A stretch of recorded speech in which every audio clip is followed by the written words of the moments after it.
Welcome to Stonegate Adventure. You'll never guess what's hidden inside. David studies engineers' cryptic writings, finds clues, but keeps them secret. At this point, the geologist felt a twinge of fear, suspecting a lurking monster inside. He insisted on heading back to the ship early and conveniently took a plant biologist along for the ride. Guided by mysterious writings, David opened the door to an alien gathering a giant head in center, surrounded by hundreds of stone jars, as if for a party. However, nobody noticed the tiny wriggling worms on the ground. Their presence drastically altered the environment, making black liquid ooze from the jar depths. As the proverb goes, the mantis pursues the cicada, unaware of the oriole behind. Worms touch the black liquid, struggling often, as murals decayed, creating a chilling atmosphere. Just then, the captain issued an emergency alert. A 300 km/h thunder sandstorm was approaching. They had 15 minutes to evacuate. David sneaked a black jar into his bag. The team rushed out to face the coming storm. Everyone had to speed off in the exploration vehicle, racing against the clock like they were texting death. They made it to the ship in the final second before the storm hit. Just as they prepared to leave the planet, they found two cows lost in the ruins. Seriously, in such weather. Captain stated they must wait till the storm ended to rescue them. Meanwhile, David, wearing a ship eagle mask, didn't know whom to report the oddities to. Then he took out the mysterious jar from his bag and secretly examined it. A glass vessel he removed was coated in sticky jelly. But the truly terrifying thing? The black organic creature inside. Subtitles: suddenly, an accident. He broke the cap, took a drop, and inspected it on his finger.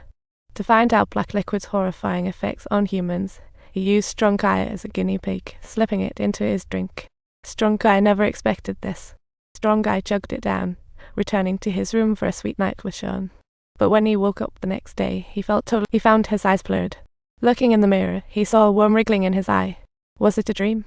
He thought it mere hallucination, rushed to save people, while the two in the ruins wandered aimlessly. They found a pile of giant corpses, exploded inside out, as if something burst out. The detector then detected a life form in another part of the ruins. Soon, the creature mysteriously disappeared, scaring them into a hasty retreat. They ended up back in the jar-filled chamber. Now the chamber was filled with black liquid, rippling ominously, as if something terrifying was lurking within. When they peeked out, they found a bizarre serpent, marking humanity's first discovery of alien life. This was just the mutated worms that had crawled into the black liquid. Its tiny size made them think it was harmless, and they couldn't resist using it only for the bizarre snake to flash a cute expression. The biologist got so excited he almost fainted, impulsively trying to tease it, only to have the snake suddenly coil tightly around his arm. The more he struggled, the tighter the snake coiled, and it actually snapped the biologist's arm. In agony, the geologist rushed in. He returned to the cute little snake, unexpectedly spewing corrosive liquid that wrecked his helmet, sending him to the west. The severed little snake instantly regenerated, wriggling over to the damaged grasshopper, and appeared in the biologist's helmet for a health check. When the rescue team arrived, they were shocked to find all the jars overflowing with black liquid. It was wilder than a foam. They found the missing comrade nearby, but he was cold. As they checked the death cause, the strange snake leaped out. The snake quickly vanished into the black liquid. At that moment, Strong Guy suddenly fell ill, and Sean noticed obvious signs of infection, while the captain sensed something was off. He rushed to another crewman, ordering a retreat to the ship. No one noticed David had quietly left the group from the start. He had a secret plan with Commander Vix, exploring solo via another route. The engineer's architecture seemed dark and eerie to humans. Engineer's visual spectrum far exceeds humans, perceiving the invisible.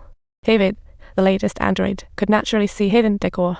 This explains why he could move freely here, entering another secret room filled with thousands of black stone jars. Clearly an engineer's experiment, David easily opened another chamber door, revealing surveillance footage of 4 giant corpses.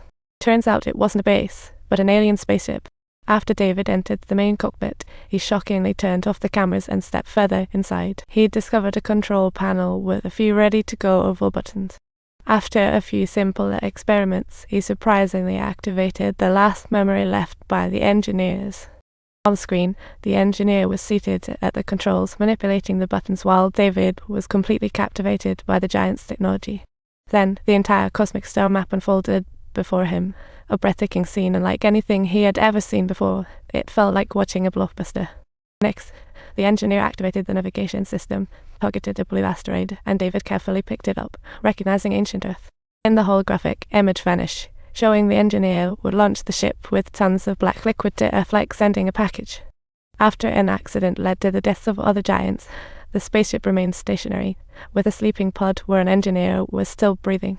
David smiled knowingly, hinting humanity's secret with its creators was about to be revealed. Meanwhile, Strong Guy's body mutated severely, and he was near his limit. Vix, fearing infection, stopped him with a flamethrower. Realizing he no longer resembled a human, Strong Guy decided to end his own life rather than endanger others. I still ignite a small lamp right by the door, which serves as a guiding beacon to lead me back to your side. It's just like drifting in a void within a dream. Afraid to ask if it was real or just a fantasy. The water flows indifferent to the flower as he holds it up. Here I still cannot believe I am seeking. When Sean wakes up, he's on the medical table. David scans him shockingly. He's been pregnant for 3 months. Don't forget to subscribe here. This is an adventure you won't want to miss.